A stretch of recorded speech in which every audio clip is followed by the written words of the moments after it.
सौदागर कहा था एक बार सोनिया गांधी ने, फिर मोदी को उससे फायदा हुआ। नीच कहा था मणिशंकर अय्यर ने, सबने देखा कि नतीजा क्या हुआ। क्यों ऐसा करना? कहने को यहां पर आकर खूब समझाते हैं महंगाई बेरोजगारी करेंगे, तो मत बोलिए ना प्रभु ये सब।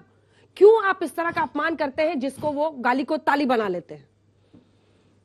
देखिए अंजना जी, पहली बात तो यह है कि अगर सोनिया जी के लिए कुछ गलत बीजेपी ने कहा तो वो भी गलत है, और अगर नरेंद्र मोदी जी के लिए कोई कांग्रेस का नेता या विपक्ष का नेता कुछ गलत कहता वो भी गलत है। ये वो देश है कि महाभारत का समय और भीष्म, कर्ण, द्रोणाचार्य सब कौरवों के साथ थे, लेकिन जब युद्ध होता था उसके रात को अभिमन्यु और अर्जुन भीष्म पितामह को जब प्रणाम करते थे तो उन्हें कहते थे विजयी भव, जबकि ये जानते थे कि ये तुम्हारी मृत्यु का आशीर्वाद है, यानी कि हम अपनी मृत्यु का आशीर्वाद दे रहे हैं। ये वो देश है। तो राजनीतिक सुचिता, राजनीतिक मर्यादाएं हमारे देश में तार तार हुई हैं, वो इन्होंने भी की हैं और इधर से भी हुई हैं, यानी हम सब उसके दोषी हैं। अगर इस देश के लोकतंत्र को अब आगे बचाना है, हो सकता है आप ये कहें कि आपने तो प्रवचन कर दिया, ठीक है, थोड़ा सा वैसा ही लग रहा है आज के जमाने में।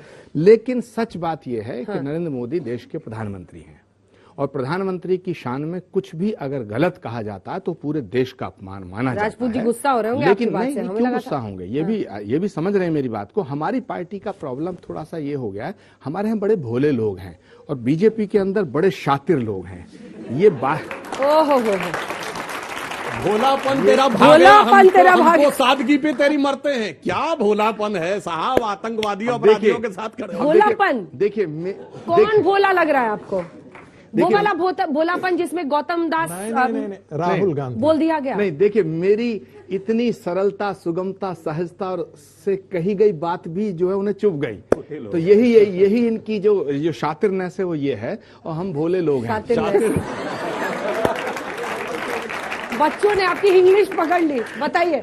इनकी पॉलिटिक भाव क्या है आपका? पहुंचिए वहां जहां पहुंचना है। मैं क्या कह रहे हैं? सब भोले हैं। Yes, correct, I am coming on that point. सब कांग्रेस वाले भोले हैं। हमारे यहाँ क्या है कि हमारे यहाँ कुछ लोग अब राजनीति को, कांग्रेस को नए रूप में प्रस्तुत करना चाहते हैं। जैसे कांग्रेस के पास जो हमारी मूल धरोहर, हमारी जो शक्ति थी वो क्या थी? राष्ट्र, धर्म, बलिदान, त्याग, तपस्या। ये कांग्रेस ने देश की जब आजादी की लड़ाई लड़ी तो उसमें कितने लोगों की शहादत हुई? महात्मा गांधी के झंडे के नीचे, महात्मा गांधी की क़यादत में, उनके नेतृत्व में, पंडित नेहरू के नेतृत्व में। लेकिन वो इतिहास जो हमने पढ़ा या वो इतिहास जो हमने सुना, उस इतिहास को परिवर्तित करने का काम पिछले 8-9 सालों में बीजेपी ने बखूबी किया। ये मेरा इन पर आरोप है। इन्होंने ऐसा कर दिया जैसे महात्मा गांधी, सरदार पटेल वो इंसान थे। देखिए, निष्पक्ष होकर बात मैं कर रहा हूं आज कि वैसे पहले भी निष्पक्ष ही रहता था।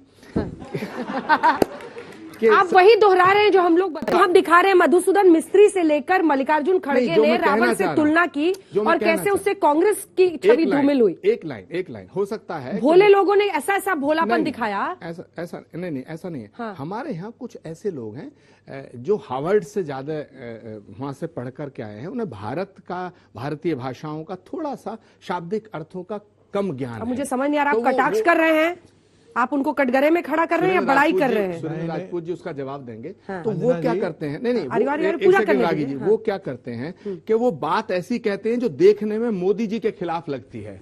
अच्छा। लेकिन वो देश की जनता को पसंद नहीं आती, वो हमें नुकसान करती है।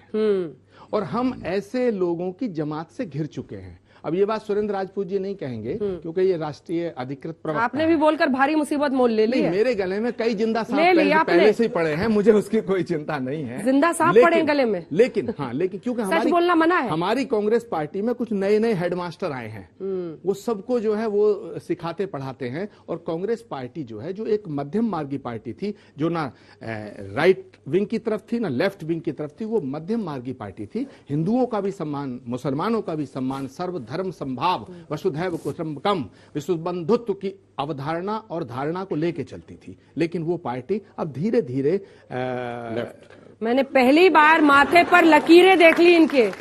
राजपूत जी की ऐसी लकीरें आपने माथे पर डाल दी, बिल्डिंग्स बन गई यहाँ पर उनकी। तो ये इससे नुकसान, पोल पट्टी खोलने आए थे सर। इससे नुकसान हमें हो रहा है। और बीजेपी को फायदा क्या हो रहा है कि गलती बीजेपी की क्या किसी रायपुर में अधिवेशन चल रहा है, आप यहाँ पर ये सब कह रहे हैं। पवन खेड़ा जी ने जो बोला, पवन खेड़ा ने जो बोला, मैं उसका समर्थन नहीं करता।